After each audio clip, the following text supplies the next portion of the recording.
Azért is szeretem még a szarvasűzőket, mert ez nem csak arról szól, hogy versenyzünk, hanem itt az ember a barátaival is együtt lehet.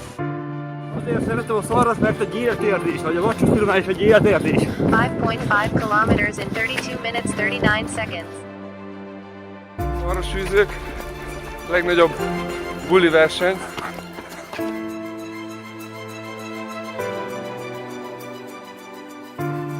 9. éve fogok idén futni a Vacsúszfilmán csapatában a szarvasűzőken. 10 éve indultunk először a szarvasűzőkön, azóta egyetlen egy versenyt sem hagytunk ki. És itt leszünk 10 év múlva is.